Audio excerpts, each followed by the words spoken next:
We're live.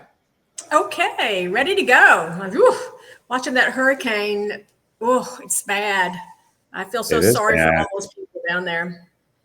Yeah, that's tough. That's a tough gig right there. Yeah. Yep, definitely praying for them in Jamaica and hope it goes away quickly. We're praying for marketers and that below the tech Oh, stack too. we do that every day, Jeff. We do. Prayers aren't enough though, because we've been praying for 20 years. That's right. That's right. Sometimes they uh, just have to learn how to get out of their own way and do something different. yes, kind of reminds me of that joke, the old Jewish lady in the hospital. She keeps complaining, oh God, please, help me win the lottery ticket and that will solve all my problems. And this goes on for about 3 weeks. And finally, a deep voice fills the room. Sylvia, meet me halfway. Can you buy a ticket? That's really good. I've not heard that one, Jeff. That's a good one. But But it's to your also, point, right? I mean, yeah, marketers have to help themselves. They have to get off their ass. they do have to help themselves. And what are we going to talk about this week around how a marketer can better help themselves? Well, as they say in AA, Deb, it all starts with admitting that you have a problem, right? Not that I've been in AA. I'm not in AA. I've heard, Yeah. that's but yeah, I think that look, if you're spending more than 20% of your marketing budget on tech, like many marketers are, and we know they are, if you're buying the tool because you feel it fills a gap or you fell in love with the demo, you're already down the wrong path. You have a problem. If you can't concretely tie every single piece of technology you own to a specific business outcome, and especially revenue, you really got to question whether or not you should have that tech. I agree. If you were to go into a marketing department and ask them, why do you have all of this technology? The answer you want to hear is so that marketing can perform as a revenue driver. Yet, too often, we hear things that are about so I can get more emails out faster, or so that I can do something I don't know, like I've never done before, but they're not really talking in terms of revenue. And there's no other reason to be spending all of that money on technology if it is not to improve performance of the marketing organization in terms of impacting revenue. Yet, too often, marketing begins to think like an IT department, and that's when things get really, really not good. So we were working with a company about 6 months ago, Jeff, and they were taking a look at their entire MarTech stack. And it was as if we were talking to the IT department. We couldn't get anyone to say, we're using these technologies to help marketing do this here on the customer journey, or this is the impact that we make on revenue. It's like we were talking to an IT department. And if anything, it was about efficiency, which again, efficiency is a good thing, but it's not the only thing. Yeah, I mean, again, I was going to say it's okay to connect the dots, right? I mean, while doesn't have to be an immediate direct correlation from every piece of technology and driving revenue, you need to be able to say, well, we have this workflow app or we have this widget because we can produce campaigns 20% faster, or we can do it less. Then if I can get campaigns 20% faster than market, that means I can generate this many more leads, which generates this much more pipeline. I mean, so, there's some connections.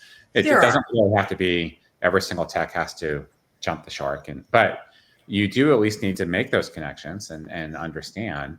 But also what we hear all the time, Deb, is even with all the shit that they own, we keep hearing what they don't have. Well, I Oh can't my God. do If we this. just had this. If we just had this, click my heels 3 times and maybe, I can have this. It's like, okay, when does it end? How much fucking tech do you need to actually do your job? And I will say this, I think marketers are in a tough spot. The technology is so sophisticated today to really understand all of its capabilities of every single piece of technology you have in the marketing department, and then to be able to use that. I mean, it is overwhelming. That's why in the best companies, we see these things called MarTech champions that are across the organization that help people understand these capabilities and can actually use them. But I think the other thing, Jeff, is quite often in that MarTech stack, especially when you take a look at the MarTech stack, if it includes other groups like sales, the left hand does not know what the right hand is doing. So how can you possibly tie your MarTech stack to revenue if you don't even know what's going on? And too often we have these silos within marketing. We're going to get this technology to do this. And then this department, we're going to get this technology to do this. And then sales is over here. We're going to get this technology to do this. And so without that governance from the top down, it really is difficult to look at the entire MarTech stack and say, have we configured this so that marketing can be the best that it can be to an organization in driving revenue? And then I was just thinking about, I don't know if they're still doing the Stackies anymore, but they are. I was just thinking some of the best stacks that we saw were the ones that were actually designed around the customer. Yeah, and that's the Scott Brinker MarTech Awards. Yeah, and I think there's so few stacks do that. They're just focused more on, but they're organized into departments or compartments or layers, but almost never around the customer. And so that's where you get all this overlapping tech, because they're buying tech to acquire customers, they're acquiring tech to service and support customers, they're acquiring tech to cross-sell, and they're all hitting the same customer though, from different instances, different channels, and it creates a terrible customer experience. It really does. And I think that today, governance for your MarTech stack is more important than ever before. And I'm not saying it should be we're going to say no people. It should be let's take a look at everything that we're doing. Let's really understand every capability we have and where it lives. And let's make sure that things are working together. And that's even true as far as integrations. If you buy one piece of technology in this department and another piece, and they're not even integrated, right? That's why that governance from the top down is so incredibly important. And we know how busy marketers are. I mean, it's hard to just come in every day and get everything done that's, on your checklist. But somebody has to be minding that MarTech stack. And we just don't see that. No, we don't. But also to that end, as busy as they are, take your current stack, feed it into ChatGPT or Claude and say, hey, here's my stack. How should I be using it together? Do I have anything that's overlapping? What's the right amount of budget I should be spending all this? Are there alternatives that I could be using? You don't have to sign up for an expensive consulting engagement, although, hey, we'll be happy to help you out on that. But I mean, there are tools that you can do a lot of this on your own if you just put a little elbow grease into it. I love that. So there's the challenge for everybody. Take your entire stack, give it a description, every piece, even talk a little bit about how it's currently being used. And to Jeff's point, put it into ChatGPT or Claude or whatever you use and see what it comes back with. And then you could ask it questions. If we were a world-class marketing organization driving revenue, where are the critical integrations? It's just so many different things that you could do. So that's the challenge for everybody. And we'd love to hear from you. ChatGPT that comes back and says, bless your heart. Right? Bless your heart. And you're probably going to, and you could even ask it things like, where are redundant capabilities? And again, this helps you without hiring an expensive consultant understand where are capabilities that you could be using more broadly across the marketing organization. So that's a great idea. We really would love to hear if you do that. It's Debbie or Jeff at pedowitzgroup.com. We really would love to hear if you do that. We're going to have to start doing that, Jeff. I don't think have we done that with anybody yet?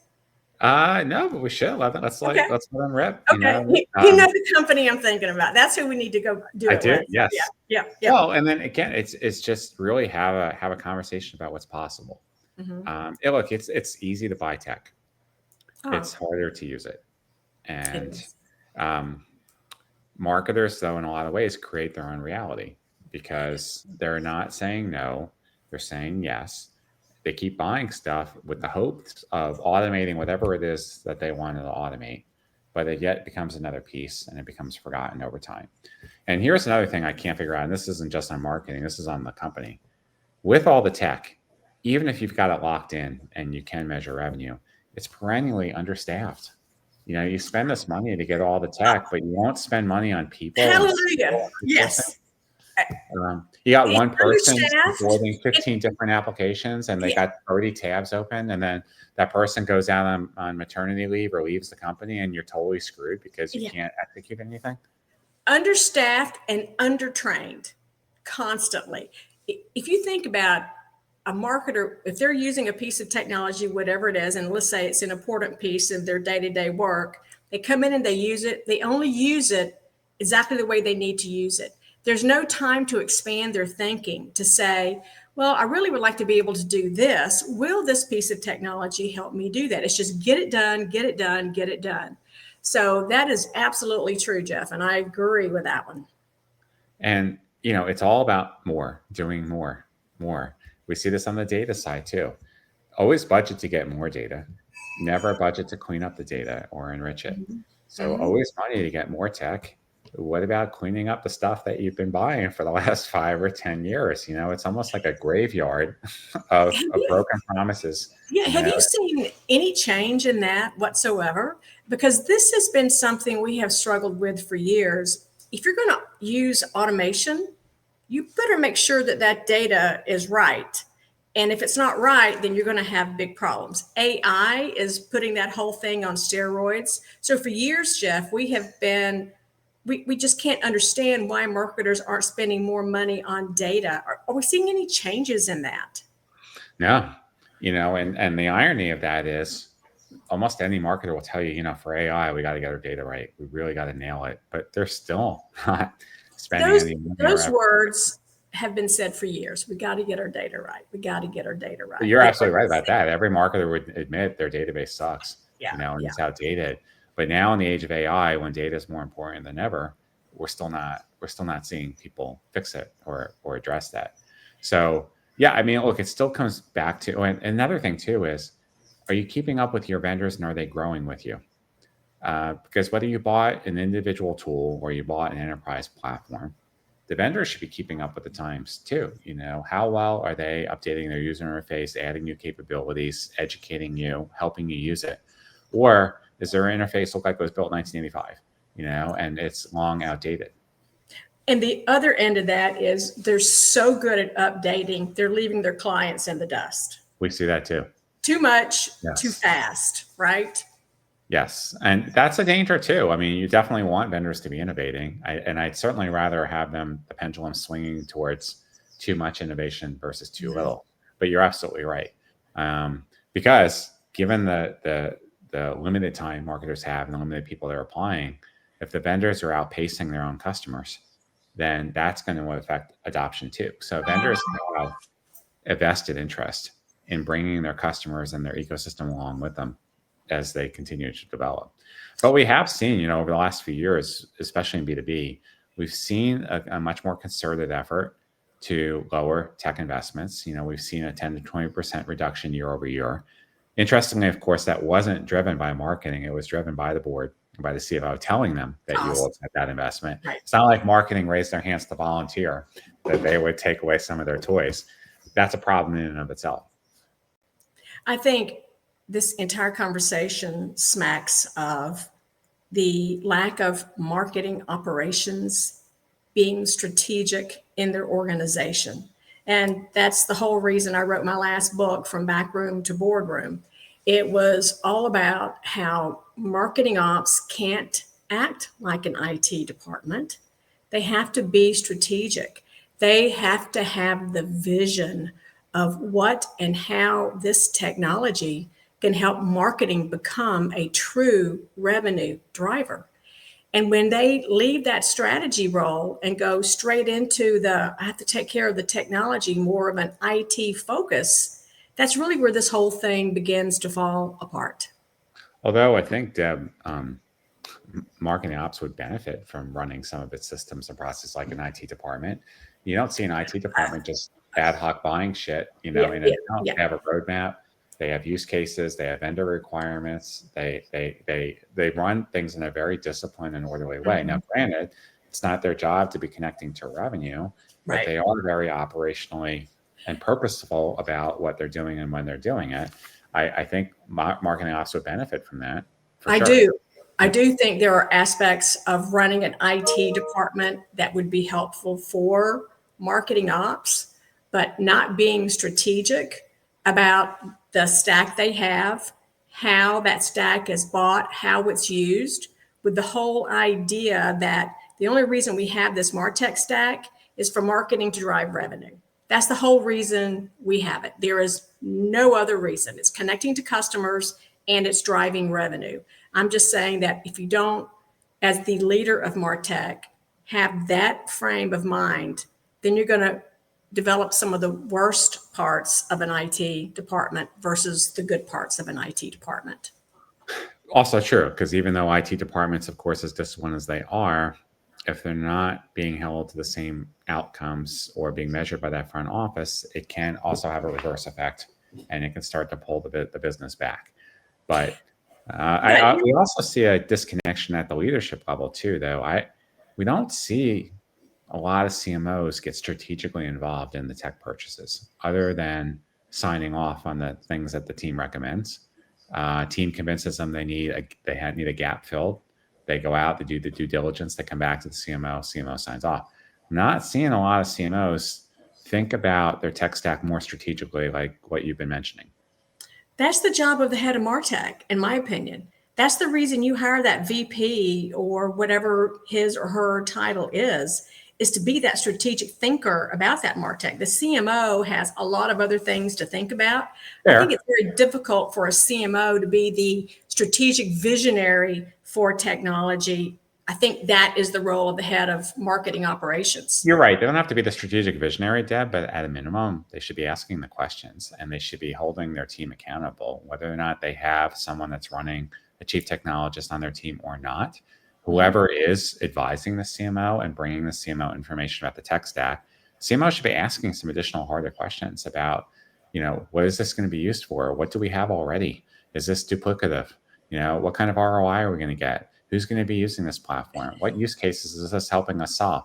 I think these are reasonable questions if the CMO does own the budget after all, and it's their ass that's on the line, But Jeff, that should be part of their buying process. Those are the kinds of questions that should be standard whenever you're looking at buying a new piece of technology. Somebody shouldn't have to be sitting in a meeting and thinking those up. And that's where that governance comes in, right?